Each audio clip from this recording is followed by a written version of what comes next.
Gravar, por favor.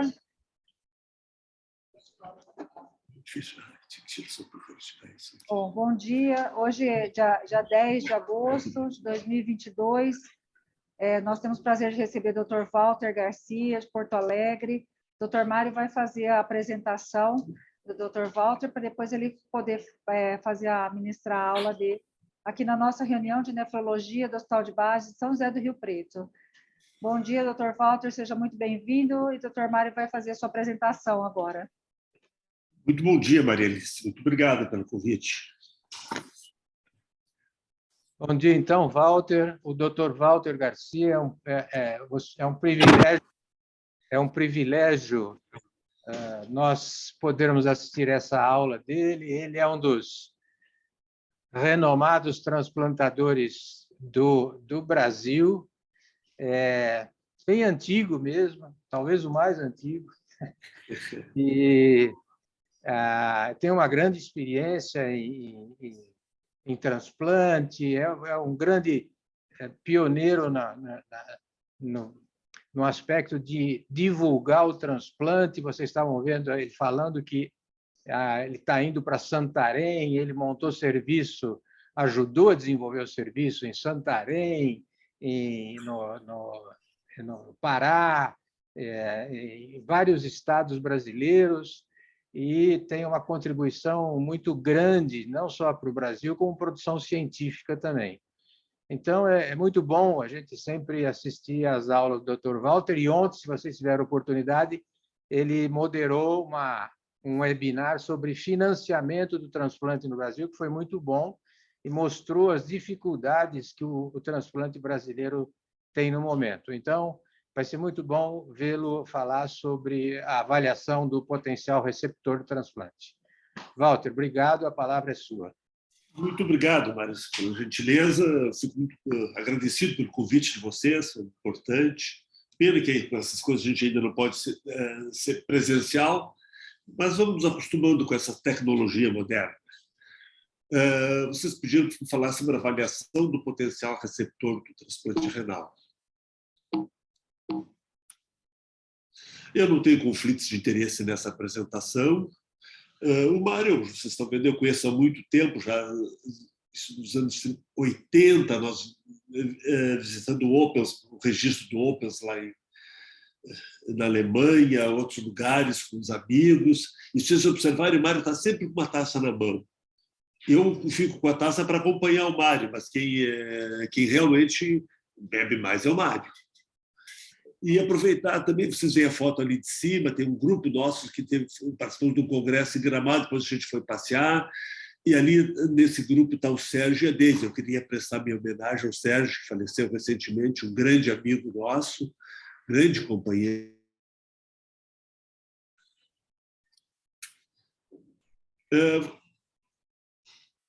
Para a gente avaliar receptor, a gente trabalha com lista de espera. A revista, o jornal Piauí, agora recentemente, fez uma reportagem grande sobre transplante renal, a lista de espera que está crescendo muito. Eles mostraram a quantidade de pessoas que aumentou para mais de 30 mil em 2022 agora, e aumentou em lista. Assim, a lista de espera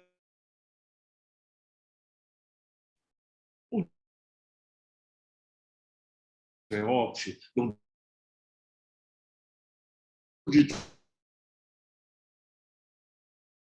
equilibrar a lista. Porque a nossa lista está atingir os níveis da Nigéria, que não tem lista, tem que existir. Nós temos que colocar, transplantar o número de pacientes que ingressam em lista. Vocês observem nesse gráfico, os dois da direita ou de cima, a situação em 2017, que nós tínhamos 21 mil pacientes em lista, já em 21 passamos para 27 mil, houve um aumento até maior, porque caiu muitos transplantes com a pandemia, E a mortalidade, que era 7,2%, caiu a 10%, aumentou para 10%. E esse aumento para 10,7% foi decorrente da mortalidade dos pacientes em diálise pelo Covid que estavam em lista. Então, esse aumento, normalmente é isto, em lista morre de 7% a 8%. Na pandemia, essa aumentou porque houve uma mortalidade extra. Mas a gente sempre trabalha com ingresso em lista, morte em lista. E o complemento disso é a prevalência, que é o menos importante dos três. E vocês veem como o ingresso ele é diferente entre os estados. Possivelmente, Espírito Santo e Piauí, que tem esse ingresso tão alto, a gente discutiu, talvez eles estejam colocando em...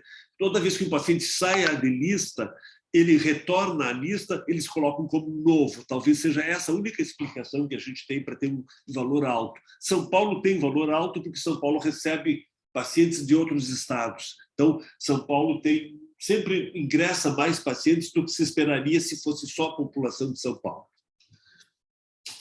O que é importante também, que se obteve alguns anos atrás, já faz muitos anos, a inclusão em lista de espera com ressarcimento do SUS para essa investigação. Isso é muito importante e é um pagamento que é relativamente, já é de 2008, mas ainda é um pagamento que é aceitável para investigar o paciente e colocá-lo em lista.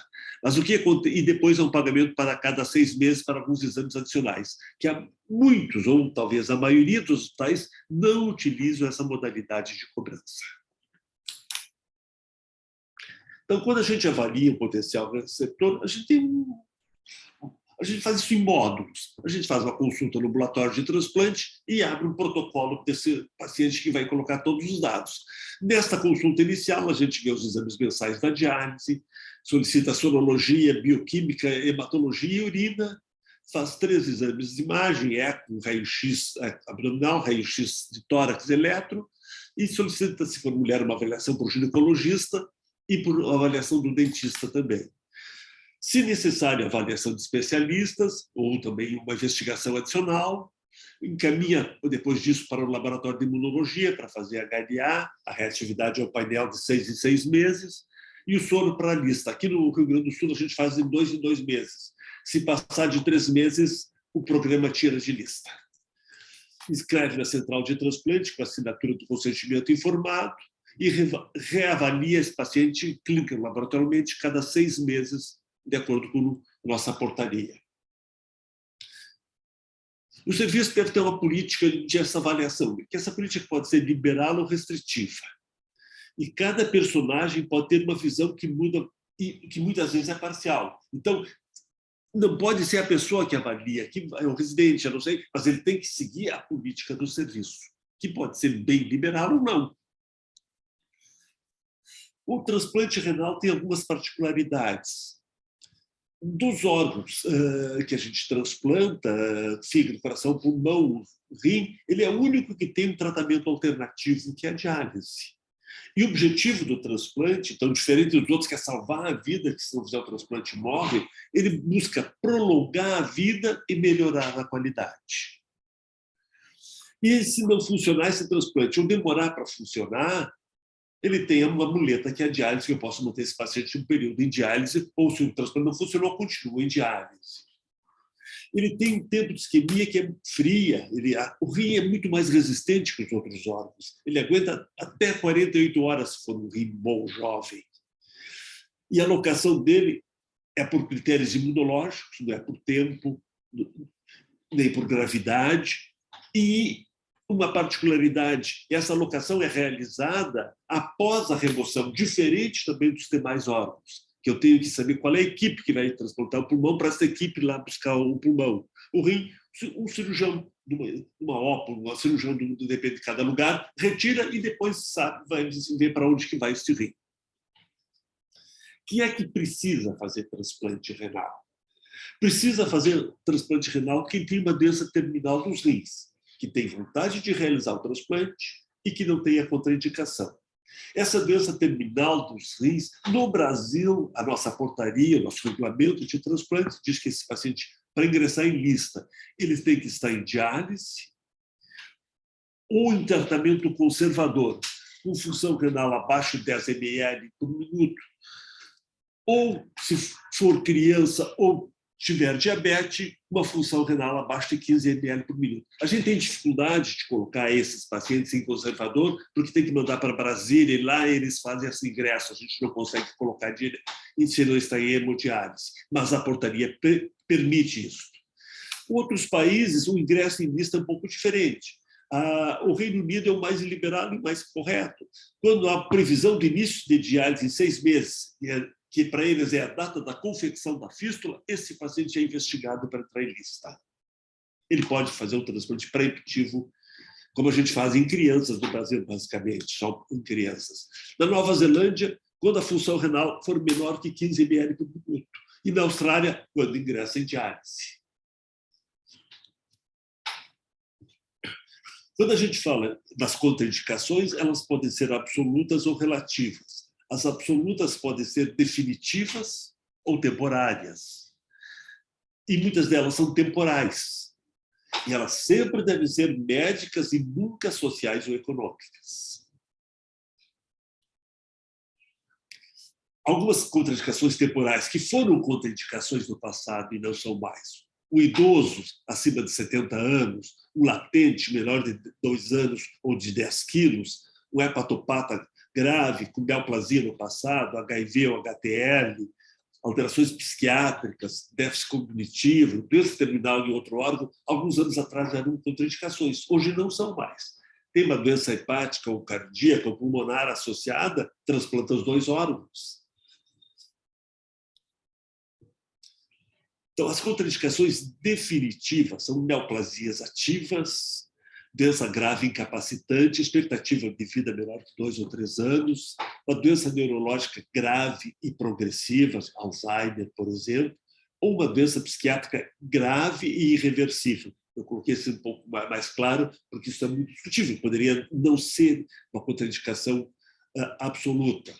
E as temporárias, absolutas temporárias, uma infecção. O paciente está com tuberculose, ele está com uma contraindicação absoluta, mas quando terminar o tratamento, ele entra em lista ou vai fazer o transplante com doador vivo. Algumas neoplasias que, com pouco tempo no passado, tem que esperar um tempo até que se tenha mais segurança. Obesidade mórbida, enquanto se toma medidas, mas está em investigação ou em tratamento, uma hepatite, uma cardiopatia grave, poderia, nesse momento, ser uma contraindicação absoluta. A hepatite C, o tratamento que antes era muito difícil, agora é extremamente fácil, e o paciente pode entrar em lista, fazer o tratamento, que é 2, 3 meses, e durante o tratamento, se precisar fazer o transplante, faz o transplante sem nenhum, e continua com a medicação. A hepatite C facilitou muito. As contraindicações relativas são os doadores de risco, com uma morbidade maior, é a idade, obesidade, doença coronária, doença cerebrovascular, alterações nas veias ilíacas, as tromboses, e esse é um grande problema hoje que a gente tem, pacientes que estão algumas vezes com 2, 3, 4 anos de diálise, vêm para nós e não tem mais lugar para colocar o rim. As 2 femorais estão obstruídas com as ilíacas, uma dificuldade hoje. Então, o mais importante, sempre tem que preservar uma veia femoral. Sempre. Incompatibilidade ABO, que é uma contraindicação relativa, porque ela não é mais uma contraindicação imunológica, é uma contraindicação financeira. Não aderência ao tratamento, algumas neoplasias no passado, drogas ilícitas, o HIV positivo, retardo intelectual e a hepatopatia, que foram contraindicações relativas, hoje nem mais são contraindicações relativas, entraram na rotina.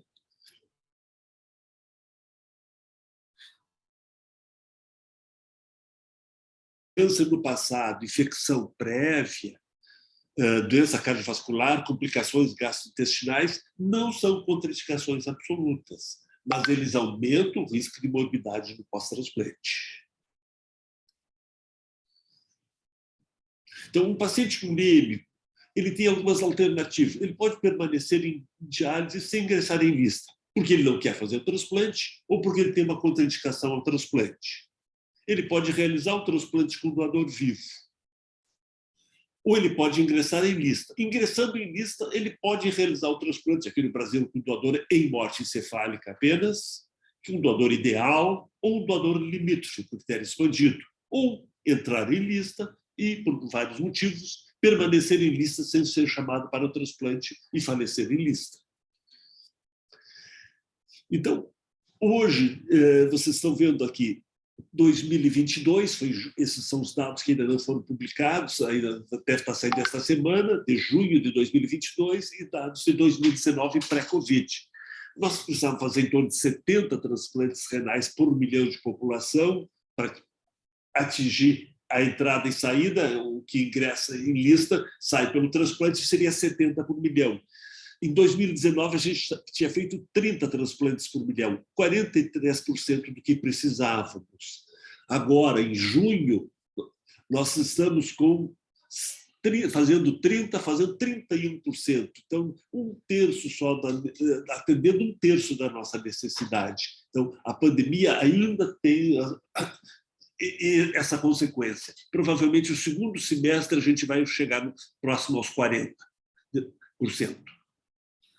Mas isso não é uma exclusividade nossa. Vocês veem os dados dos Estados Unidos, essa linha da lista de espera para transplante renal e o número de transplantes realizados nos Estados Unidos por ano, em vermelho com doador vivo e em azul com doador falecido. Vocês veem que eles também estão muito distantes de atingir sua meta. Então, numa avaliação para transplante renal, eu quero saber se eu vou colocar esse paciente em lista de espera ou não. Esse é o nosso objetivo. Eu tenho que tomo vários caminhos depois de eu ter essa decisão. Então, e essa decisão não é uniforme e depende do objetivo do centro. O centro quer fazer mais transplantes, é um centro mais liberal, o centro quer ter melhores resultados possíveis, um centro mais restritivo, ele realiza alguns transplantes, porque o transplante não é sua atividade principal, e também depende da experiência e capacidade da equipe. Às vezes, e aí entra da equipe e do hospital. Se o hospital não tem um serviço de cardiologia invasiva bom, é difícil fazer um transplante de um paciente cardiopata. Então, essa decisão depende da análise do risco-benefício. Quer dizer, quantos transplantes eu preciso fazer? Que resultado eu quero obter? Com isso, eu sou mais ou menos liberal. Os benefícios que eu vou obter com esse transplante é um benefício de ter substituído o órgão que estava doendo por um órgão que vai funcionar bem. E o risco é o da cirurgia, da imunossupressão e da falha do enxerto. Então, nessa decisão, o julgamento clínico, crítico, criterioso, com aprovação do receptor, é o árbitro final dessa decisão se esse paciente vai ou não para a lista. Então, eu sempre tenho que comparar o risco de morte na lista com o risco do uso do rim. Porque eu não posso comparar somente o risco do transplante de um paciente que tem mais risco, mais doente, com o paciente ígeno. Então, por quê? Porque, senão, eu só poderia fazer essa comparação se eu tivesse rins para todo mundo. Como eu não tenho, eu tenho que ver se esse paciente não faz o transplante porque ele tem algum problema, ele vai morrer pelo transplante mais do que pela manter em lista aguardando o transplante, então eu não vou fazer o transplante. Mas se o risco desse paciente for menor do que permanecer em lista, eu vou avançar um pouco na liberalização de ingresso em lista. Mas até quando eu posso ir com ele? Até quando? Enquanto permanecer melhor do que não transplantar. Eu analiso isso pela mortalidade e pela qualidade de vida.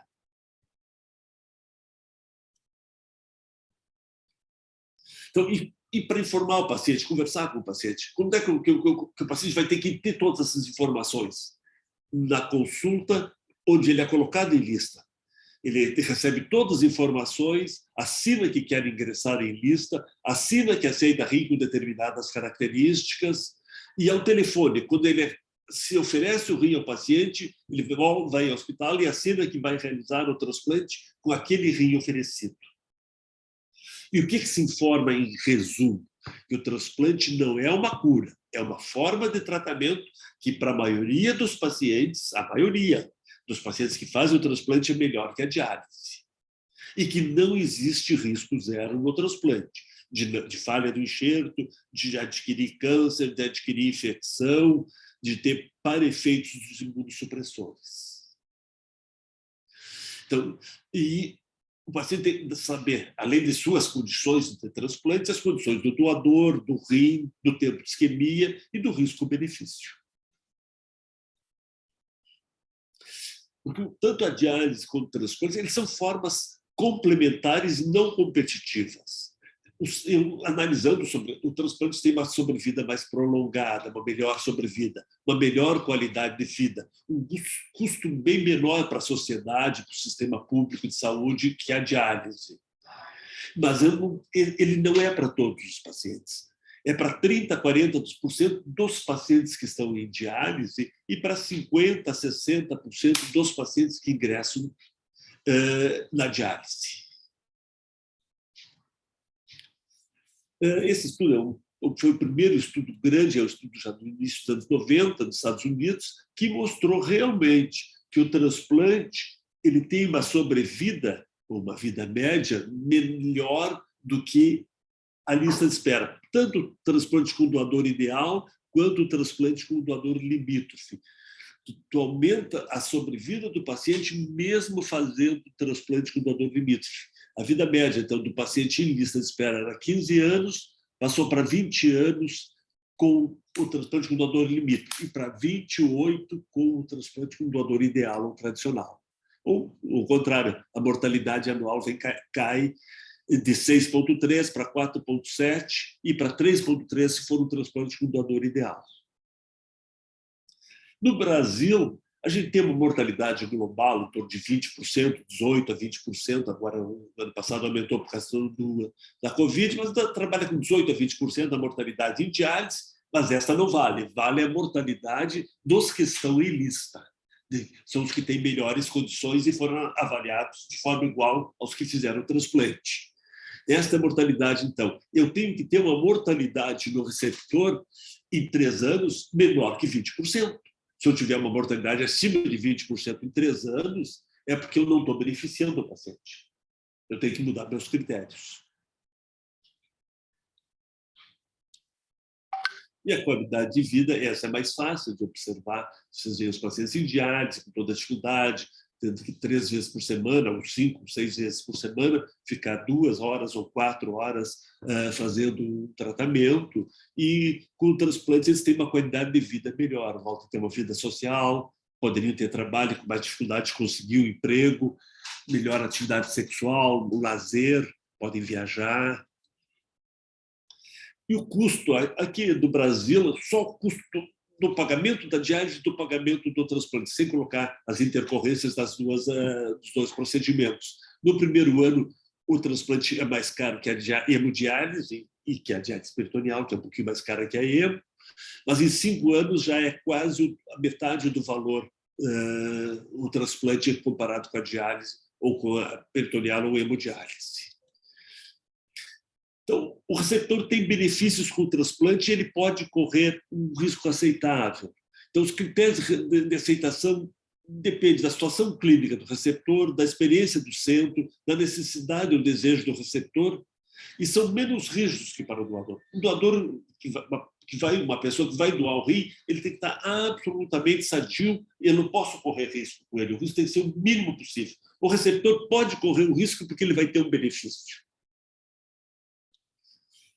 Então, o nosso objetivo na avaliação desse receptor é afastar uma contraindicação absoluta, buscar condições que possam ser corrigidas, avaliar o risco clínico cirúrgico, avaliar o risco imunológico e planejar uma estratégia.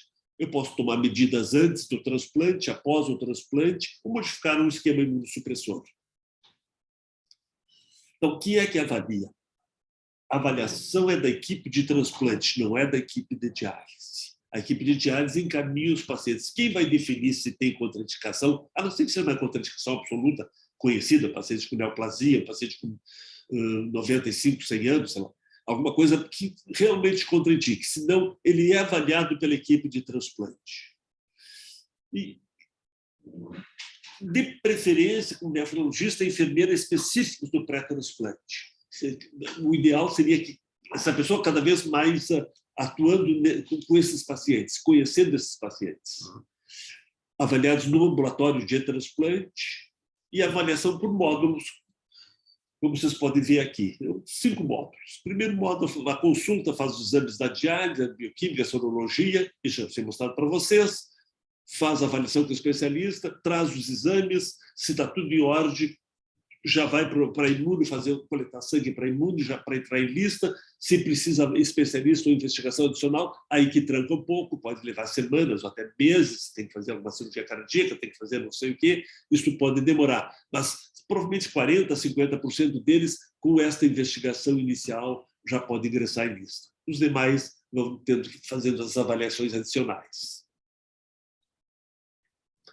Então, nesta avaliação do potencial receptor, eu tenho que identificá-lo, ter os dados da diálise, os seus dados clínicos, os exames indispensáveis, a investigação adicional, se for necessário, a avaliação dos especialistas e os dados de imunologia.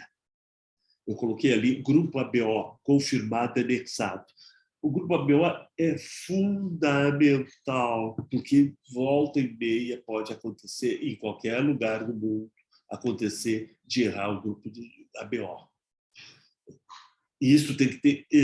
A gente, se vem um grupo ABO de outro lugar, a gente repete no nosso hospital e anexa, ele fica, na época do prontuário, que não era eletrônico, ele era grampeado na página inicial, de tão importante que ele é.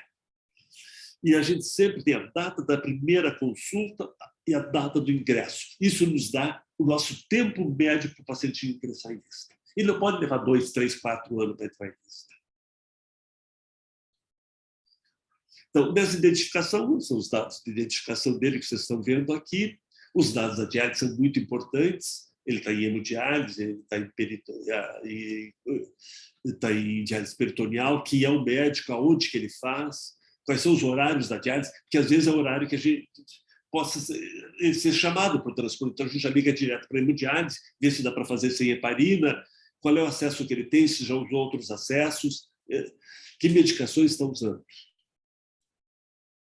Os dados clínicos, a doença básica, se tem biópsia, desde quando tem doença, tem história familiar, tem doenças associadas, o exame clínico, peso, altura, varizes, membros inferiores, pulsos periféricos, se tem vacina da hepatite B, se não tem, ou não vacinou, ou vacinou e não tem nível adequado, revacina, se está usando eritropoetina, para ver, é importante que ele chegue no transplante com hematócrito acima de 25, e abaixo de 40, às vezes aparece com 15 usando eritropoetina, ou com 45, que também não é bom.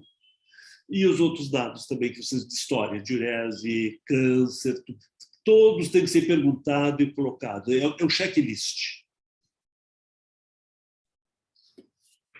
Os exames indispensáveis são os de bioquímica muito simples, que vocês estão vendo aqui, creatinina, glicose, profusão hepática, colesterol, triglicerídeos, cálcio, fósforo, PTH. Pode pedir o que quiser mais, mas esses são os fundamentais. Hematologia, hematócrito, hemoglobina, leucócitos, plaquetas e coagulação, provas de coagulação, TP, KTTP e fibrinogênio. Exames de urina, urocultura, exame tipo 1 de urina, ter o volume de diurese desse paciente é fundamental e saber a proteinúria deles. Sorologias, serem todas que estão aqui, as que estão em negrito, anti-HIV, HTL1 e 2, são as que nesse momento contraindicam ainda no Brasil. As demais não contraindicam. Se for hepatite B ou hepatite C, vai ser direcionado para receptores do órgão com hepatite B ou C. CMV e EBV, mesmo que tenha positivo ou negativo, tem que ter um maior cuidado no pós-transplante, se um CMV é negativo ou um EBV negativo, receptor, principalmente se for criança. E os exames complementares, que já comentei com vocês, eletro, ecografia, raio-tórax, e todos eles fazem o MANTU, que a gente ainda não consegue fazer o IGA para todo mundo. A investigação adicional em casos especiais, ecocardio, estresse coronário congênito ou ecocardio, se necessário em pouquíssimos casos, coronariografia, endoscopia, a gente faz rarissimamente, uretrocisto também extremamente raro, estudo urinâmico só em casos especiais, ecodoppler, geografia de vasos ilíacos, cada vez mais frequente, a maioria dos pacientes já tem feito, porque quase todos já usaram catéter e femoral, biópsia hepática cada vez menos, PCR para hepatite, se tiver no acompanhamento, espirometria para fumantes, e exames de trombofilia para pacientes com lúpus ou com um risco maior de ter trombofilia. As especialidades também vocês veem aqui, odonto e gineco, odonto para todos, gineco para as mulheres, uro para os homens acima de 45, e de acordo com a necessidade, cardiologista, oncologista, oftalmo, pneumo, de acordo com cada caso. Então, com relação à idade, crianças, há algum tempo a gente não aceitava crianças com menos de 12 quilos, depois passou para 8. Atualmente, a gente, acima de 5 a 6 quilos, a gente já transplanta. Isso depende basicamente da expertise do cirurgião. Cada vez mais, ou cada vez menos, se usa rim de adulto em criança. Se prefere doador falecido pequeno do que o rim adulto. O que se imaginava que o rim adulto vai funcionar muito bem em criança, pelo contrário, ele atrofia e perde função. O melhor para a criança é o rim do seu tamanho, que cresce muito com a criança e funciona muito bem. E é tecnicamente bem mais simples. Outro aspecto são os idosos. Por que não se faz transplante de idosos? Você imagina, não, esses pacientes, a sobrevida, e realmente o ganho de benefício em anos de idade do idoso é menor que um jovem no transplante. Mas se eu comparar o idoso, aqui em alguns países, com os pacientes em transplante com a diálise, na maioria deles a sobrevida foi maior nos pacientes com transplante do que com diálise.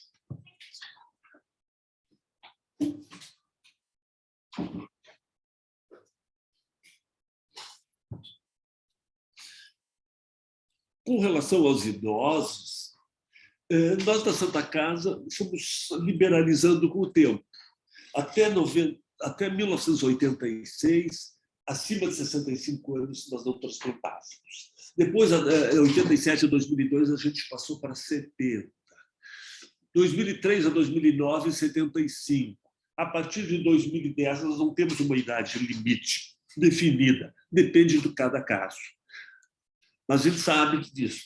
A idade não contraindica para o transplante, mas a comorbidade relacionada à idade pode ser um fator importante, ou para contraindicar, ou para aumentar a morbimortalidade desses pacientes. Então, mais importante do que o número é os fatores que estão junto com o paciente. Ele é idoso com cardiopatia, com isso, ou é um idoso que só está com doença renal em diálise. Aqui vocês veem. Então, no primeiro período, nós comparamos os receptores idosos, acima de 65 anos, transplantados no nosso serviço. Então, no primeiro período, de 86 a 2002, que até 86 a gente não fazia, nós só fizemos 10 transplantes, 0,9% da população. De 2003 a 2009, nós fizemos 39 pacientes, 4%. De 2010 a 2013, 76, 9,5%.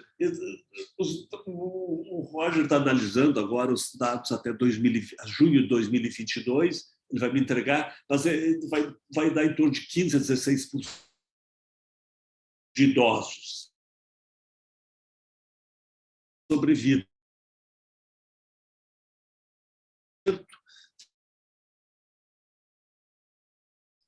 E o idoso vai ter uma sobrevida.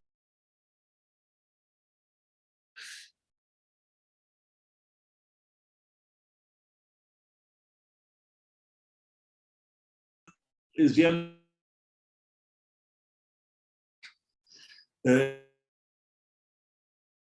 filho,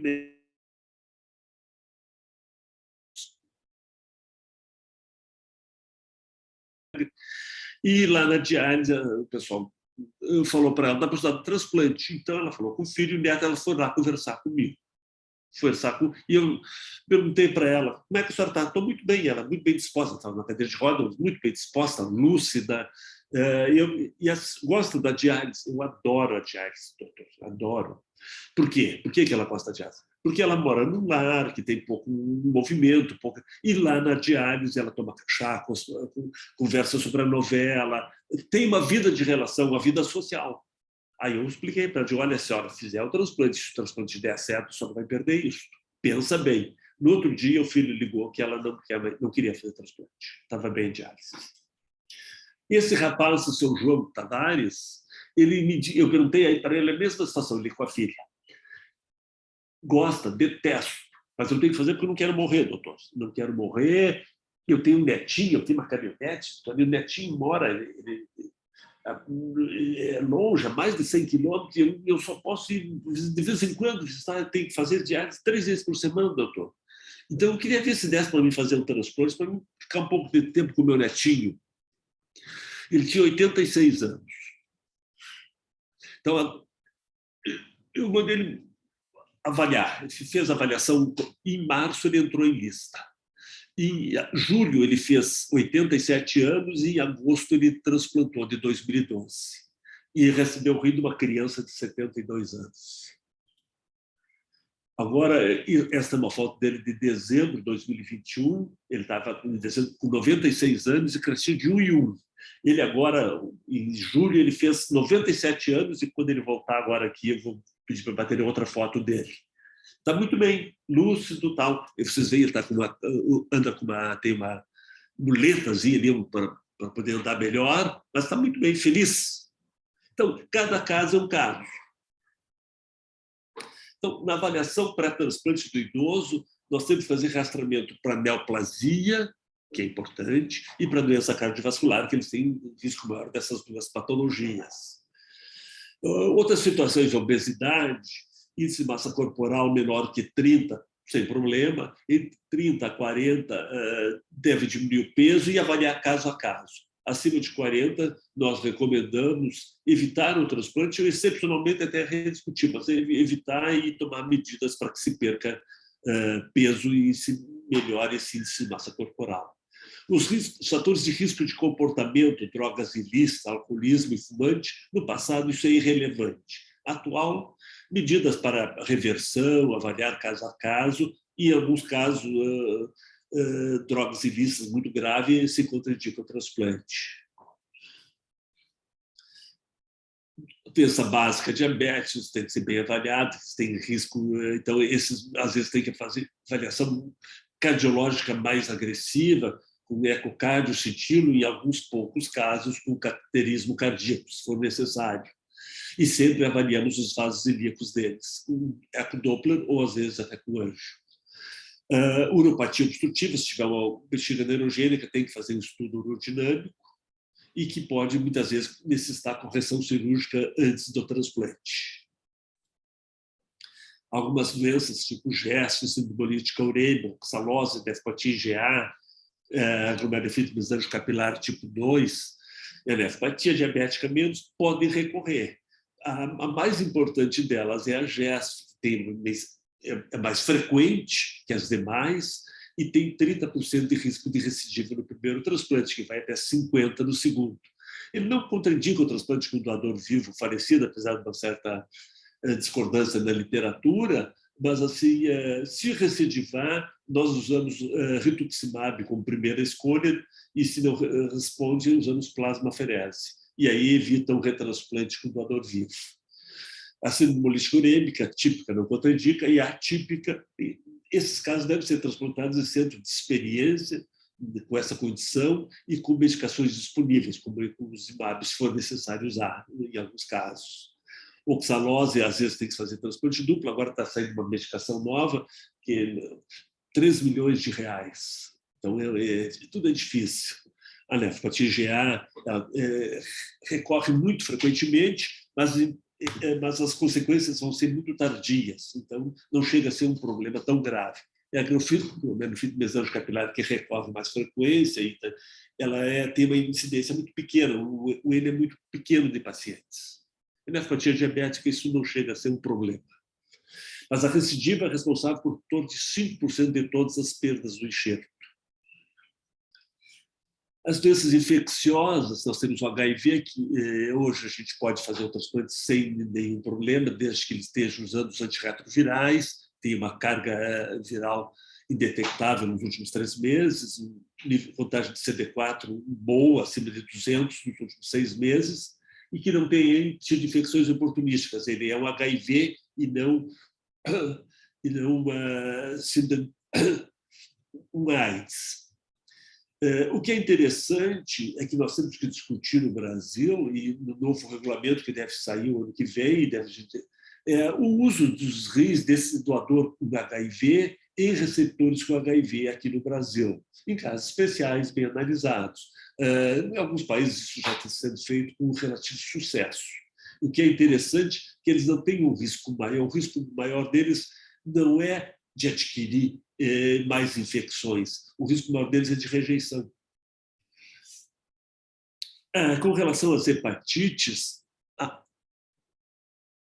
B não contraindica, e a C também não contraindica. Temos hoje retrovirais antivirais eficazes, a hepatite C, mais de 95% deles respondem. O que deve ser também discutido no Brasil, e eu agora mudei de opinião, que de usar rim de doador positivo para hepatite C e receptor negativo no Brasil. No início, quando saiu em 2012, 13 primeiros artigos, eu achei que era muito avançado e agora me rendi. Por quê? Porque hoje, vocês que trabalham com diálise sabem perfeitamente isso, que cada vez menos se tem hepatite C. E os que têm hepatite C se tratam, eles deixam de ter hepatite C. Então, a população geral, nós não temos o mesmo controle que tem os pacientes em diálise de hepatite C. Então, nós temos muito mais hepatite C na população geral, proporcional, que nos pacientes em lista de espera para transplante. Então, volta e meia me oferece rins de hepatite C do grupo AB, do grupo B, e eu não tenho mais receptor com hepatite C, e rins são não utilizados.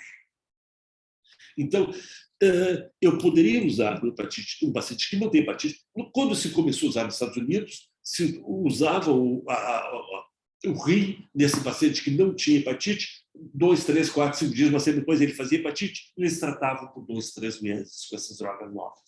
Agora, já está mais ou menos estabelecido que tu podes ter hepatite C, o receptor não tem, ele toma um comprimido antes do transplante e mais uma semana de comprimido e faz a prevenção, e 95% deles não vão fazer. E os que fizerem, fazem o tratamento habitual. Então, o benefício, nesse momento, para mim, parece maior que o risco. O outro aspecto é o risco cardiovascular, que esse é um pouco mais complicado. A incidência de infarto em receptores nos primeiros 3 anos varia de 5% a 10%. E a mortalidade cardiovascular ela é bem maior no período pré-transplante e é responsável por 30% das mortes desses pacientes. Só para você entender, esse mês, em agosto, julho, agosto é agora, julho, nós temos 30 transplantes. Nós estávamos fazendo muito pouco, esse mês a gente fez 30 transplantes de doador falecido. 2 receptores fizeram um infarto nas primeiras 72 horas. Tiveram boa evolução, mas foi um estresse. Então, aqui é julho. Então, porque a gente investiga esses pacientes, mas passa 6 meses, passa 1 ano, muda. Esse é o problema. E tu não vais fazer toda a investigação cada 6 meses em todos os pacientes da lista. Então, esse documento de experts da Sociedade Americana de Cardiologia, então ele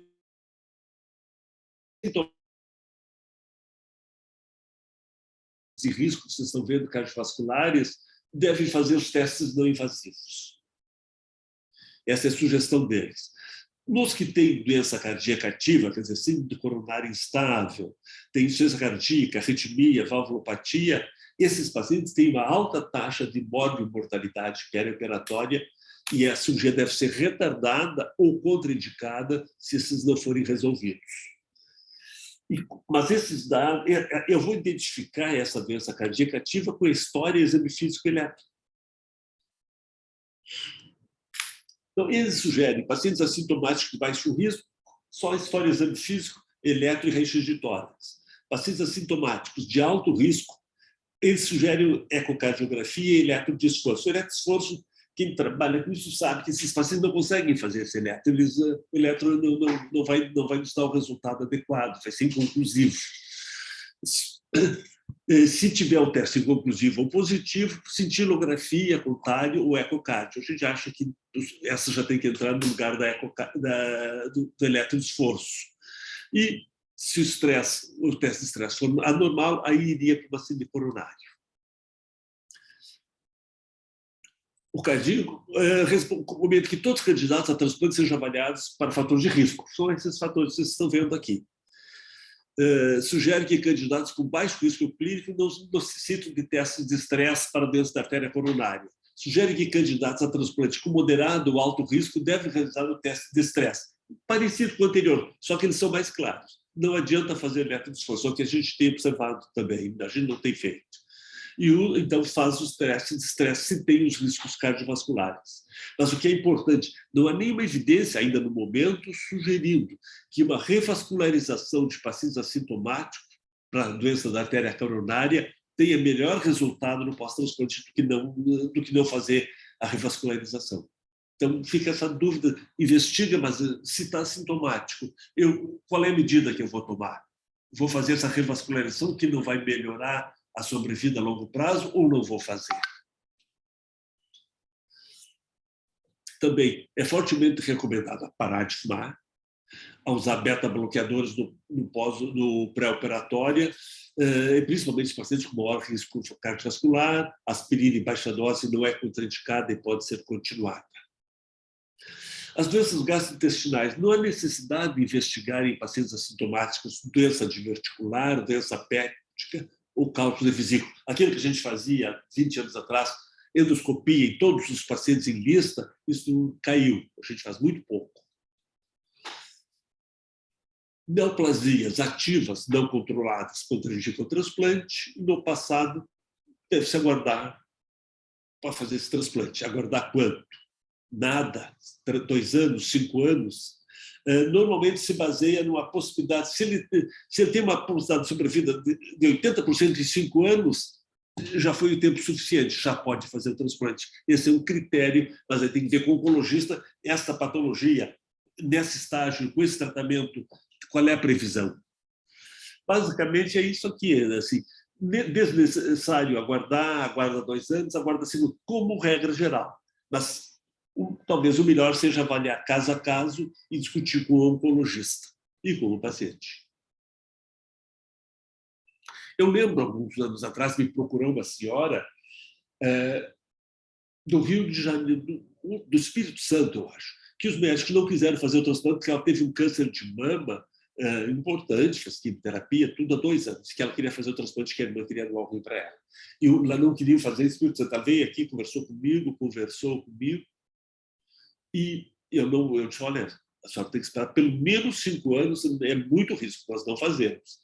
Aí, mais adiante, eu conversei com o rapaz do Espírito Santo, ele disse, não, ela foi para um outro estado, ela fez o transplante e 6 meses depois ela morreu de câncer. Então, não adianta a gente apreciar. Então, no preparo do potencial receptor, eu tenho que corrigir antes do transplante.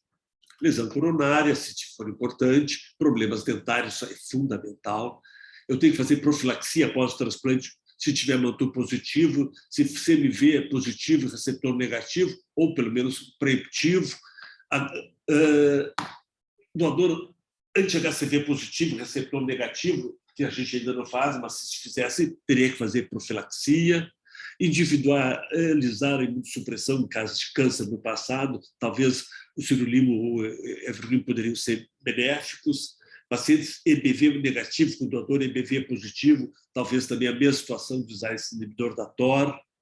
Um familiar de primeiro grau com diabetes, talvez não usar o tacrolima, usar em dose menor. Ou pacientes que têm risco aumentado de fumante, obesidade, doença cardiovascular, temos que ter uma situação especial para eles. Um outro aspecto são os dados da imunologia, tipagem ABO, HLA, reatividade ao painel e soro para a lista. É isso que a gente faz normalmente. Antes fazia citometria, faz hoje citometria de fluxo e Luminex, são as técnicas que a gente faz. Então, a tipagem ABL, já falei para vocês, é fundamental. No doador vivo, a gente utiliza a compatibilidade e no doador falecido por justiça, a gente usa a identidade ABO. O RH não é importante. A compatibilidade, se eu usar um incompatível, eu tenho alto risco, mais de 70%, de ter rejeição hiperaguda. Eu posso evitar essa rejeição com pré-condicionamento, mas isso é muito caro. Então, normalmente, a gente nem oferece para os pacientes essa oportunidade. No HLA, a pontuação é um bingo dirigido. Por que ele é dirigido? Porque o DR, cada DR vale 5 pontos, o B vale 2 e o A vale 0,5 pontos. E é um critério que se usa no Brasil, se usou muito em todo mundo e se usa em alguns países, mas ele é prejudicial para minorias étnicas, que não têm o HLA como da população e ficam muito mais tempo. E os outros critérios que deveriam contar como tempo, eles só são utilizados no desempate. A prova cruzada, gente, várias formas, o Mário já apresentou uma palestra para vocês. Assim. Método atual, a gente usa a citometria de fluxo, que é mais sensível, e é fundamental nos casos com PSA e a duração menor. Então, nós só usamos hoje citometria de fluxo. E essa técnica é um grande avanço, porque revela contra quais antígenos o candidato reage e a intensidade da reação. Isso nos dá a prova cruzada virtual. Aqui vocês veem exemplo, alta reatividade, esse paciente hipersensibilizado dificilmente vai transplantar. Aqui uma muito baixa, aqui praticamente não tem. Então, é fundamental hoje acompanhamento com DSA. Muito bem, e que doador eu vou usar? Depende da disponibilidade do doador vivo familiar. Tem um irmão, um pai, uma mãe que queira doar e tem saúde, isso vai ser investigado. Não tem, inicia a diálise, ingressa em lista de espera para transplante com o doador falecido ou vai conversar com familiares depois já, se tem alguém na família que possa doar. Nós só usamos doadores familiares. Então, a seleção do candidato ao doador para esse receptor se usa o critério do HLA, o mais compatível, se o irmão HLA é idêntico e tiver saúde, quiser doar, seria o ideal. Mas se não for idêntico, a gente prefere sempre pais, depois irmãos, depois cônjuges, cada vez menos tios, primos e muito menos ainda filhos. E se em igualdade de condições, a gente prefere o mais idoso, pelo tempo de vida que vai ter com um rim só. Pode-se utilizar outros critérios, maior vontade de doar, mais saudável, mais magro, e este vai para complementar a investigação. Se não tem familiares dispostos a investigar, após a liberação, é inscrito na Central Estadual de Transplante pela equipe. E enquanto não realiza o transplante, a revisão semestral no ambulatório. Se tem familiares, se faz a investigação com os familiares. Vocês estão vendo aqui, vai ganhar mais prova cruzada, avaliação laboratorial do receptor, do doador, faz angiotoma no doador. Isso tudo está previsto o pagamento pelo Sistema Público de Saúde. Isso pode ser feito assim em 2, 3 semanas. Todos os pacientes em diálise devem assinar um desses 3 documentos. Termo de recusa para ingressar em lista, que pode ser notificado a qualquer momento. Termo de contraindicação para ingresso em lista. Se vocês investigarem e acharem que ele não pode fazer porque ele tem um câncer, ele ou um familiar assina que foi comunicado disso. Ou que quer entrar em lista e é encaminhado para uma lista. Avaliação do receptor. Então, ela deve ser feita em um ambulatório de pré-transplante qualificado por profissionais experientes em condições adequadas de investigação. Isso leva a melhor chance de sucesso no transplante. Muito obrigado. Eu só queria mostrar, eu nem vou apresentar isso aqui para vocês, eu vou mandar para vocês junto. A nossa anestesiologista, a Priscila, fez um estudo muito bom de um problema que a gente está tendo, que é o paciente usando antiplaquetários anticoagulantes orais. Então, ela fez do manejo, e isso eu vou mandar para vocês analisem e veem se querem modificar e usar até como referência. Esse trabalho dela foi muito completo e eu realmente valorizo muito, e eu aprendi muito com esse trabalho dela. Muito obrigado para vocês.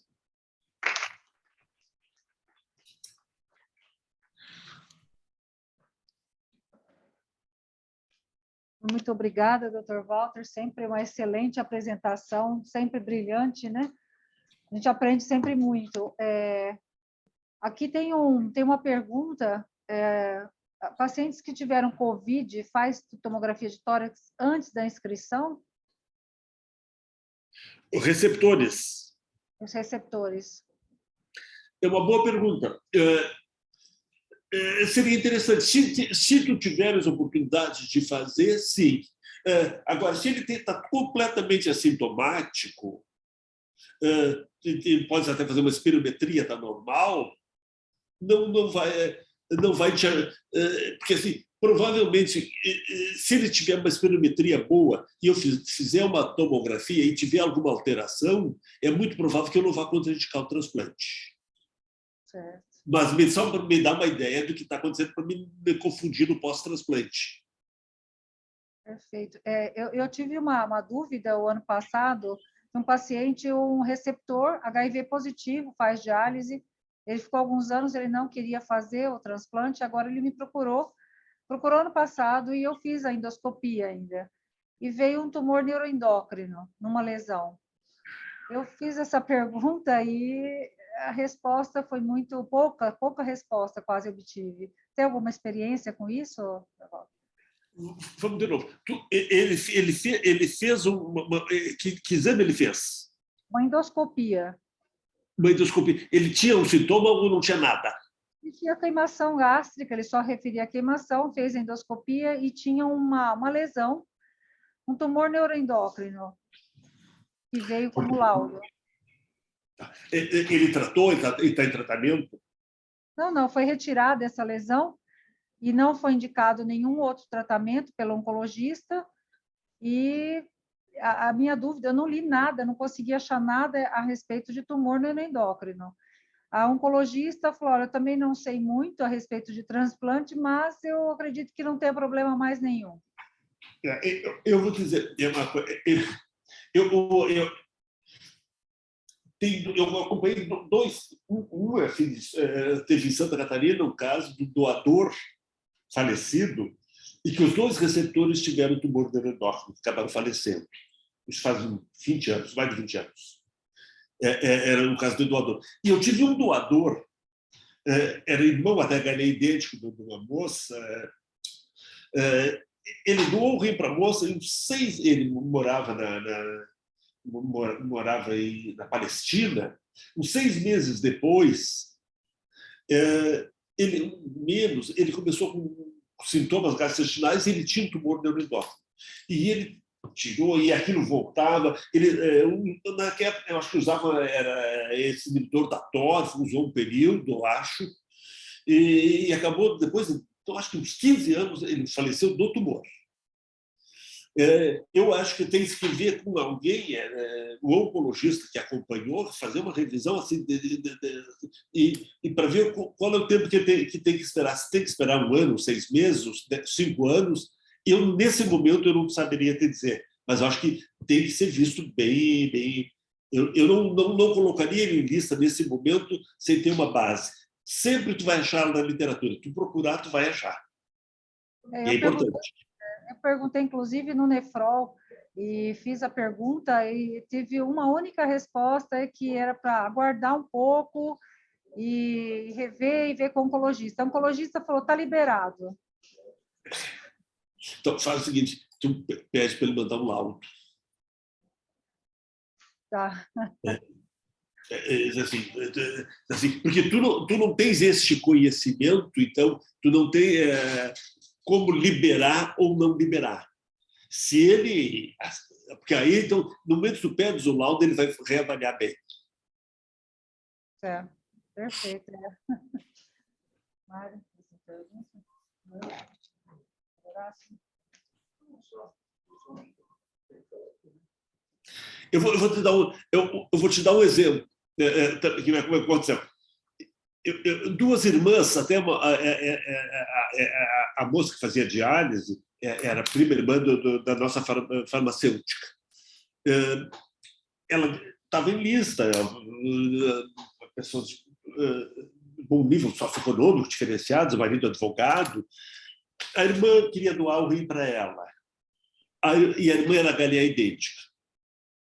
Eu conversei com elas, conversei com a irmã, mas tudo muito bem. A irmã estava na porta saindo para levar os exames para fazer. Estou esquecendo de dizer uma coisa. O que é? Não, eu tive no Rio uns 3, 4 anos atrás, de férias, e lá eu tive uma lesão, eu tive uma lesão, me tiraram e disseram que era melanoma. Eu digo, bom, eu quero o laudo dessa lesão. Aí eu acho que ficou no Rio. Consegue, está tudo parado. Consegue o laudo. Ela conseguiu, trouxe o laudo, e era um melanoma, com margens limitadas, tudo certinho. Eu disse, olha, é muito risco, tu vai, a tua irmã pode desenvolver e morrer. Voltaram, tal, assim, o que a senhora... Mas, doutora, a gente quer mais opiniões sobre isso. Então, eu caminhei para um dermatologista muito experiente. O dermatologista me ligou, olha, Walter, eu estou com eles aqui, eu acho que dá para fazer. Faça um laudo. Fez um laudo, ela voltou para o laudo, ele disse assim, eu vou encaminhar para um outro agora, eu quero uma segunda opinião. Eu caminhei para um outro dermatologista. O outro dermatologista fez um laudo. E eu não fiquei contente, mas assim, aí nós queremos fazer, temos esses 2 laudos. Aí eu fui no nosso departamento jurídico, fizemos um razoado, que foi comunicado, apesar dos laudos, que haveria um risco desconhecido, não pequeno, mas desconhecido, de que pudesse ser transmitido melanoma para a irmã. Porque doador falecido, nesse momento, é contraindicação que usares um doador falecido que teve melanoma 10 anos atrás. Aí, tudo isso assinado, eu fiz o transplante já faz 6 anos, estão ótimos as duas. Até as agora, assim, doutor, aquele era muito bobo. Mas eu fiquei com o risco de que elas pudessem ser prejudicadas pelo transplante, mas foram beneficiadas. Então, sempre, uma outra opinião sempre é bom, mas uma opinião, não opinião, um documento. Perfeito. Horácio, tá bom? Obrigado pela aula. Doutor Horácio, está conseguindo ouvir, doutor Horácio? Está ouvindo? Não. Oi, tudo bem, Horácio? Tudo bem. Walter, é o seguinte, você deve ser o... Eu não estou te ouvindo. Não está ouvindo. Espera aí. Só aqui? Está ouvindo agora? Ótimo, estou. Ótimo. Prazer revê-lo com saúde e trabalhando bastante, em 30 transplantes no mês, é? Mas foi um mês excepcional. A nossa média estava... A média sempre foi 20, e esse ano está 15, esse ano estava ruim. Seguinte, você deve ser a pessoa que mais faz transplante de critério estendido no Brasil, porque você recebe órgão do Brasil todo. E ninguém está contente com é unânime, a forma hoje de distribuição de órgão pelo HLA, e você é uma das pessoas que muito ativa, Ministério da Saúde, a BTO. Como é que você vê isso? Existe a possibilidade de mudar isso? Onde é que tá? Qual é o projeto? Existe um consenso entre os transplantadores? Está parado no Ministério da Saúde? O que precisa para haver essa mudança? Porque essa discussão está prolongada, está antiga, esticada, e a gente vê que não sai do lugar. Isso, colocaste isso muito bem. Hoje a situação está mais a discussão, mas assim, isso tem que ser mudado. Eu lembro, o fígado ficou quantos anos quando surgiu o MELD até que a gente usasse o MELD no Brasil? Possivelmente a gente vai usar 4, 3 anos. Não, eu acho que quando sair agora o próximo, eles vão discuti-lo, tem que ter um novo regulamento, a gente tentar modificar esse regulamento. Porque hoje, eu vou dar um exemplo típico, a pior situação, esse tem mais de 18 anos. Porque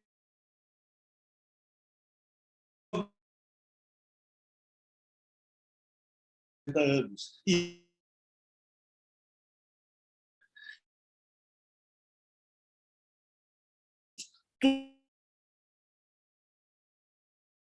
está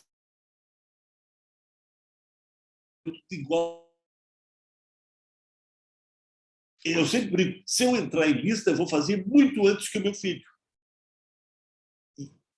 Eu vou fazer em alguns meses. E o meu filho vai ficar alguns anos. Porque o correto seria... Nós temos um sistema que dissesse assim, não, o doador tem 60 anos, pontua mais os que têm entre 50 e 70. O doador tem 20 anos, pontua mais entre os que têm os 18 e 30. Um sistema de pontuação que equilibrasse, e fosse mais justo equilibrando as idades. Eles usam, os Estados Unidos é isso, é o KDPI que tu joga por KDPI. Os mais jovens têm direito a um KDPI menor, então vão receber esses RIs já direcionados, que são os melhores. Mas é um outro critério, mas nós temos que mudar, eu concordo contigo. Só que está difícil, sabe? Então, vamos ter que reavaliar tudo isso, rediscutir. É o financiamento que tem que ser discutido, tem vários pontos muito importantes a serem discutidos, e esse é um deles, a alocação. E esse, teoricamente, é mais fácil de ser resolvido o outro, que esse não muda, não aumenta custo, só redistribui. Tá certo. Muito obrigada, doutor Walter, mais uma vez. Como você falou, quem sabe o ano que vem a gente faça presencialmente, né? Ah, maravilha. Muito obrigada mais uma vez, excelente apresentação, e eu vou estar disponibilizando também naquele canal, se puder passar para outras pessoas, a gente agradece. Muito obrigada. Eu que agradeço a gente por vocês. Muito obrigado. Valeu. Tchau. Tchau.